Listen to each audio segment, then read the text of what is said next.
Okay, hello.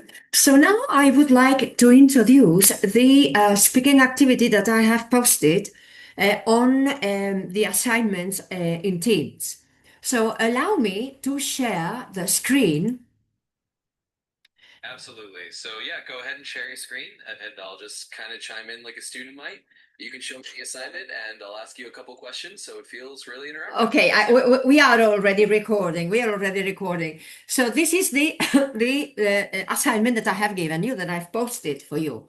The assignment is speaking for my students. I mean, the assignment is a speaking activity, as you have seen, and I have suggested that they should read a short story. The short story is called "Just Good Friends." But the thing is that the first attachment that I posted doesn't have, is missing the last paragraph, which means that they don't know the twist in the tail. And I would like them to speak to you in about that reading. So at the same time, we would do reading and speaking. So how do you like it? Oh, I love it. That sounds like a really cool way to keep them curious and get them talking. So I might jump in as a student and say something like, "Oh, that's interesting. I'm not sure how it ends, but here's what I think so far." And then we can just have a little back and forth. So yeah, I think this is a great way to show them how it's done. My what I suggested is that you have to ask the questions and they have to do most of the talking.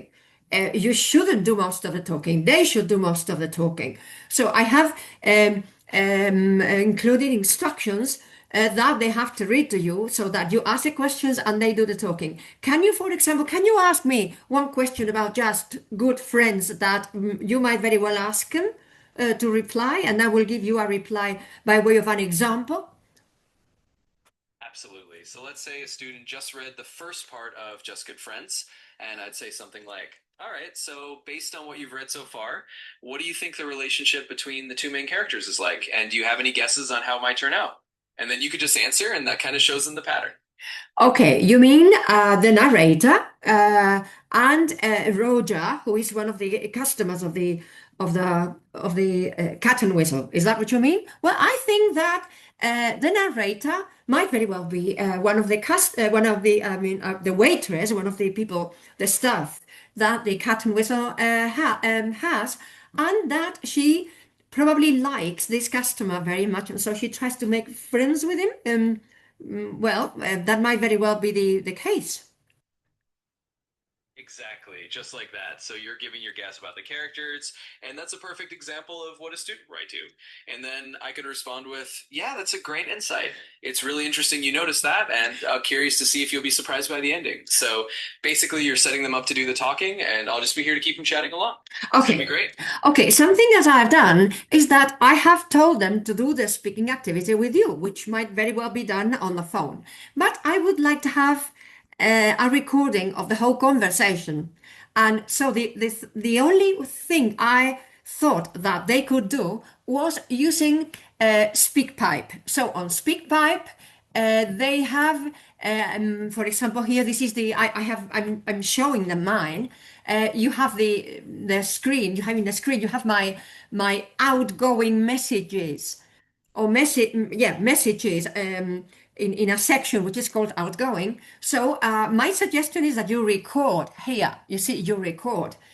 You're speaking with Chat GPT there, and then you send me a link or you send me the audio, and I will be able to hear and to listen to what you did with Chat GPT. Um, can you more or less explain how SpeakPipe works and how they can use it on the computer when they have to record the speaking with you? Be happy to. So you can just let them know it's really simple. They basically go to the SpeakPipe voice recorder page, which they can do on their computer or their phone. They just hit the start recording button, give permission for the microphone, and then they have a conversation with me like we're doing now. When they're done, they just save their recording and they can either send you the link or download the MP3. And it's a really easy way for them to share what they've done so you can listen back. So yeah, that's how they can use SpeakPipe to score the whole thing. So one of the good things about SpeakPipe is that they open an account. They don't have to open an account, but they open an account. And the good thing about that is that they keep all their recordings collected in just one place. And it's a kind of private place for them to gather all their recordings, so they are not just lost in the middle of of nowhere and vanish into thin air. I mean, they can keep them all in the same place, and they can sort of resort to them anytime they would like to listen to the recording again. So I would recommend um, them to open an account, which is for free, and so they will log in every time they want to do a recording. Am I giving them a good piece of advice, do you think? Oh, absolutely. I think that's a great tip. Encouraging them to open that free account means they can just keep all their recordings organized in one spot and they won't lose them. Plus, they can kind of track their progress over time, go back and listen to how they've improved. So, yeah, you're giving them a really good piece of advice. And I think that's a nice little bonus feature that makes it feel a bit more personal and organized for them. So, yeah, good call. So, and how can they do the speaking with you with Chat GPT? What is it that they have to do? Yeah, so the nice thing is it's actually really straightforward. All they have to do is open up ChatGPT on their computer or on their phone, start a conversation with me, and at the same time, they just have SpeakPipe recording in the background. So they can talk to me, ask their questions, and I'll respond like we're doing now. And basically, the only extra step is just making sure a SpeakPipe is running and then saving that recording at the end. So it's all pretty easy, and they can do it in just a couple minutes. Yes, but there are several icons at the bottom of the screen. Which is the icon which they are supposed to press if they want to do the speaking with you in such a natural way, instead of just dictating what they want to say into this section into the screen for it to transcribe what they have said. No, more than transcription, which would be okay. That's another thing they can do.